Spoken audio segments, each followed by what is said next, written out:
Hi everybody, Adam here. Today we're taking a look at our Lego city and starting to consider some options for integrating mills with the city layout as we start to build it up.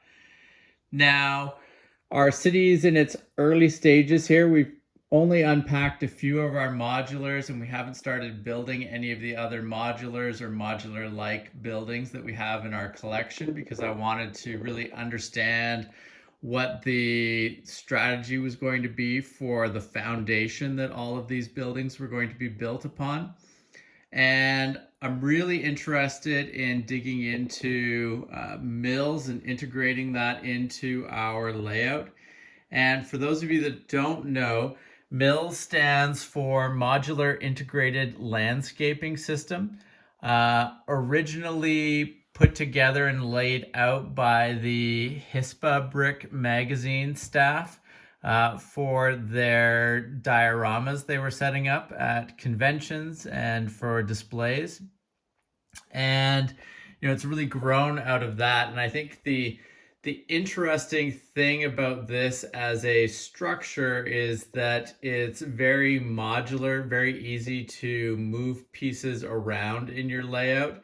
And that really speaks to me and what I want to achieve here. I really want to be able to shift parts of the city and the general landscaping and countryside around our layout around as I get new ideas about how I want to have things organized, or if I want to move different modules in and out. I really want to have that feeling of flexibility within what we do.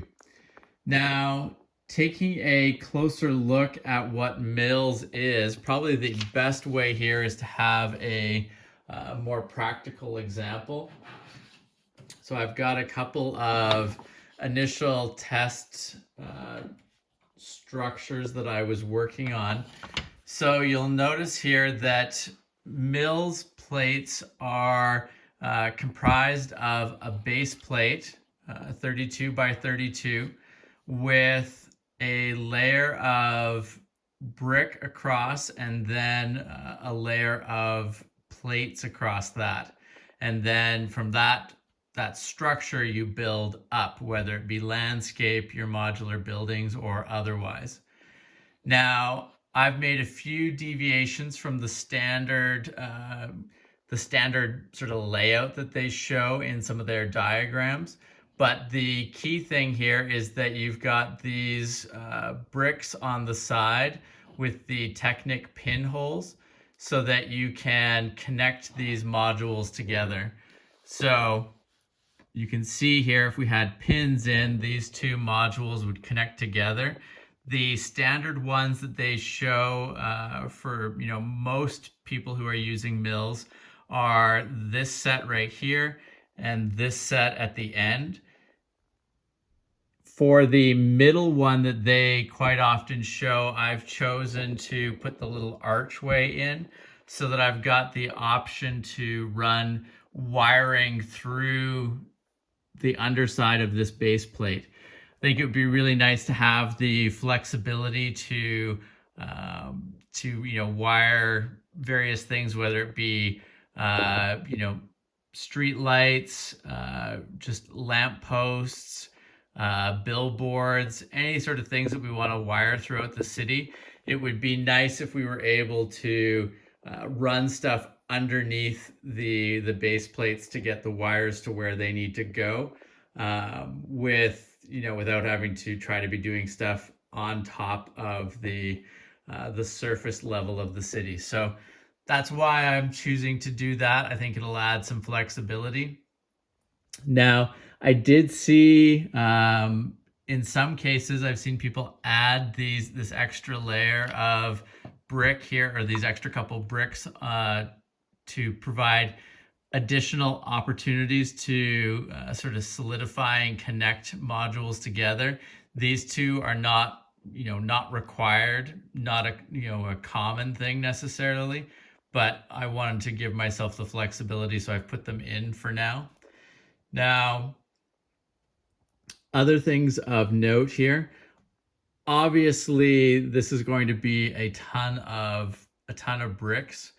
I've already, as you can see, I've already kind of tapped out. I'm using a lot of different colors, especially in the 2x2 bricks there, to provide this base. But I think this is something that we will grow into over time, and I don't need to cover the entire layout immediately in MILS plates here. I just want to get a series of these to start things out, especially under these modular buildings and for some of the roadways, to kind of ease us into this, and then I can start to look to expand it out to all the track area and some of the other portions of the layout. So we'll see how it goes. It'll be one of those things that we do a little bit here and a little bit there, and we kind of start to build up over time. But I think it'll be a good starting point for getting this going, so that we can start to build up the main city portion of our layout. Now, there are a lot of resources for MILS on the internet, and a lot of them loop back to this main page here that talks a lot about how the HISPA Brick magazine community set things up. I'll include a link to this in the description below. Another resource which does borrow from there is the lgauge.org. And you can see here, some of the pictures give you an idea of where I think some of the potential comes in this standard and way of setting up your layout. You can see a lot of the great potential here for landscaping and flavor, I guess, within your layout. And part of what I like, because like things like this where you've got a hill area, you could achieve that just on a regular base plate. You could set something up like that. It would look great just as an individual base plate. But one of the areas where I think this really starts to excel is when you've got items like this, where it gives you the opportunity to have a sunken portion of the MILS plate. So you can see here that you've got the raised up sides, but the middle area is sunken down, so you've got the stream moving through. Really cool idea, and I think that it's got a lot of potential. I think it would be really cool to try to integrate something like that into our layout. The other thing, as I mentioned before, is that this really gives you a way to collaborate as well. If you're doing group displays at a convention, there's a lot of rules within the MILS standard for how you set up your modules, where roads can match up on the sides of your plates, where the rivers line up, so that you can connect your modules up to other people's modules fairly freely without having to do necessarily a ton of coordination beforehand. Now, I don't necessarily need to worry about that for what I'm doing in my own personal Lego room here, but it does give me the opportunity, if I wanted to take some of these modules, plates out to a convention if I wanted, and to use them with some other people who are doing a display, which I think is a great, something that I would like to do, and I think it's great to have the potential within the system. Now, another thing it mentions in the details, as it's showing the layout here, is these corner base plate IDs. Now, this is just a way for you to easily identify, who owns this particular plate or module. And you can see here, I've chosen for these initial ones that I'm setting up, the orange, white, green. And you can just tell, okay, that's going to be Adam's plates with that color combination. Somebody else might use solid red for the whole thing, or some other color combination. So it's just a little way to give you an idea. If you've got 100 of these out on a layout, it's a quick way to see whose module or plate belongs to, or which module or plate belongs to who. So just a thing to keep note of there. Now, you can see, like I said, I'll include the link to this in the video description, but really cool to see some of the different terrain modules that they outline as examples of different things. Great to see all the types of paths or roads that are possible. Like I said, some of these streams and rivers, really cool idea. I like the idea of that, and adds a lot of depth and sort of varying heights to your layout, which is really cool to see, especially when you get into some of these mountain areas or hilly areas. Some really awesome stuff is possible there.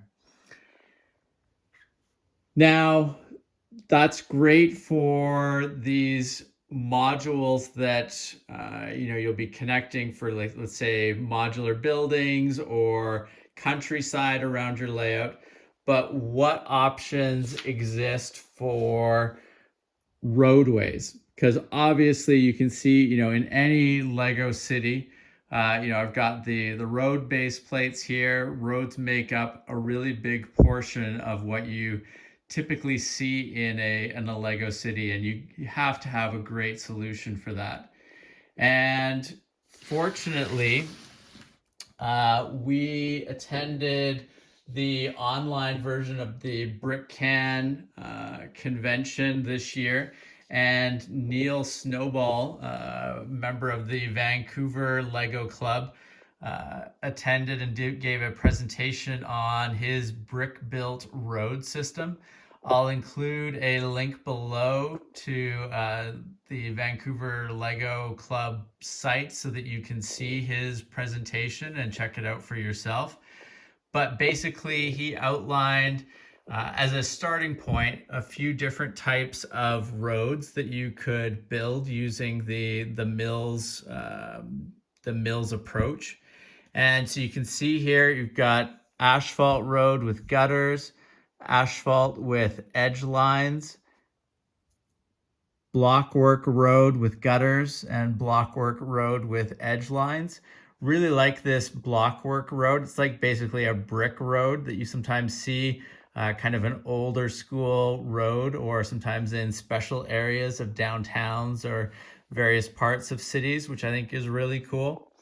Now, as I mentioned, with with the MILS modules in general, and especially with these roads, becomes really part intensive, and that's going to be the limiting factor in how you set things up, or and how far you can advance this initially. But I set up an initial test just using the bricks that I had on hand to see how this road type would work, and really cool, I think, how it comes together. Obviously here I didn't have the white version of this brick, so I used gray initially. I've got red for the center line on the road rather than yellow. There's issues here, but it's just a placeholder test run with the bricks that I had on hand. And honestly, it looks really, really cool. I would not want to do this masonry brick, over an entire city, but for a special area in a downtown, and then having it go back to the asphalt roads, I think would be really cool. Also note here, he shows how to incorporate a manhole into the road. And I didn't do it here, but he also gives some examples of how to integrate potholes and other sort of road issues into the road itself.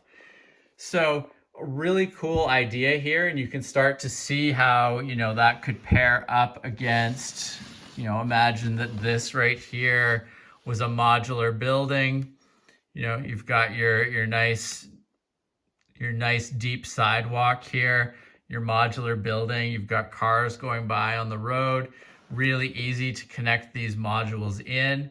If you wanted to change out the road type here, you could do a whole module swap, or you'll actually see that you can pop this road right off here, this part of the road, and swap in a different road surface very easily without changing anything on the sidewalks. And I can see, just from looking at this, I think there's some really easy things that you could do to achieve a road like this with the T intersection or the four-way crossroads. I think that would be really easy to lay out in a setup like this. So really impressed by this. I think that I want to try to investigate, and play around a bit more with setting up some more of this type of roadway, and just see how I can integrate that into our city. But really excited about the potential of that and seeing where that can go. And like I said, I'll include a link to this, but in the L gauge, I think it's in the L gauge page here, they've got their own way of doing roads, which I haven't totally unpacked yet, but you can see, here's one example here. They show some examples of some different roadways in that, and I could see very easily how you could recreate most, if not all of that, using Neil's method here. Really flexible, and I think you could do some pretty cool stuff recreating these different sets of road markings, basically. And I think there's one more picture in here of some different road types. Yeah, so you can see, you've got the four-way intersection, the T. I think you could achieve most, if not all of these things via what Neil has done here. So really excited about this. It's going to be a ton of bricks. We're going to have to do some pretty intensive scouting on Bricklink to look for some cheap filler bricks to go internally on these MILS modules. Because it doesn't matter really what the base plate color or condition is for the base of this, or for these 2x2 bricks inside here, because you're not going to see them in the end. So as long as they're functional and present, they will work just fine. And but it's still going to be a lot of bricks. We're going to have to price things out and see how we can start to get these parts and roll them into the city. But I think it's going to allow us to do some pretty cool things. Now, other stuff that they do mention in the L gauge portion here, you can see how they've got a method for basically integrating with your existing modular buildings. So basically they've got a way that you can just slot the existing modular and its base plate on top of basically a brick platform there to kind of just fit it right into the module without converting it over to being built up on top of these plates here rather than the base plate that the modular came with. I think that I'm just going to bite the bullet and move my modulars over onto a full-blown MILS module. I just think it'll be better long-term to have it that way, and it should be stronger, nicer, and I'll just need to bite that bullet initially as I'm getting everything rebuilt and set up. And it's not too big a deal at the moment, because some of my modulars, when we moved, we took them apart. Other ones, there's a few parts that have fallen off in moving that we're going to be fixing up anyways. So I don't think it'll be too bad just to take that initial that initial bit of hit on time to move everything over. And the lots of good things to read on the L-gauge doc. They also talk about this modular viaduct system, something that I haven't really read much on, but we'll investigate more in the future as we continue to sort of delve down this path and build out some of these different type of modules. But that's kind of the cool thing about what I've read about MILS is, it's one of those things that's kind of easy to get in the door and start using in your layout, but then there's a lot of options to really expand on it and come up with some really cool ideas about what you build on top of those MILS modules and how you expand it out to handle various things like roads or rivers and cliff sides and various things like that, mountain ranges.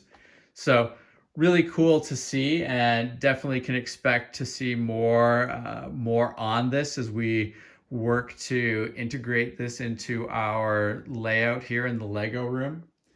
Now, one other thing I will note, I'll include a link to this as well. If you head over to Brick Train Depot, they have a free set of instructions as an example of how to set up a MILS module.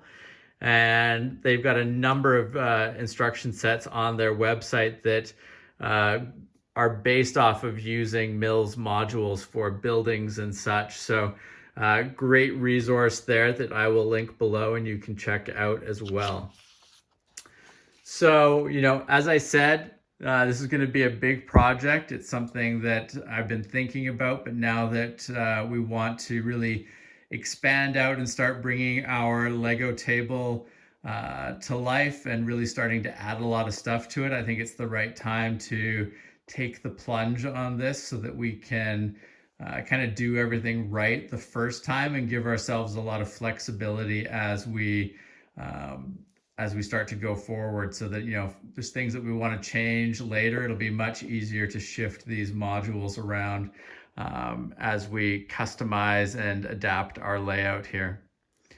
If you have not subscribed to the channel, please make sure to do so that you don't miss out on any of our upcoming videos. And as I mentioned, I'm going to include links to all of these MILS documents and websites that I've found so far. If there's other resources that you have found useful for working with MILS, please let me know. Super interested in reading everything that I can. And there's a lot of details that we didn't talk about today when it comes to MILS in terms of some of the rules, which I think will be more important as we get deeper into using the MILS system in our Lego layout. So definitely read up on those, but you can expect to hear more about that in upcoming videos as we really start to roll this out in earnest around our Lego table. Thank you again for watching, and we will see you soon. Take care. Bye.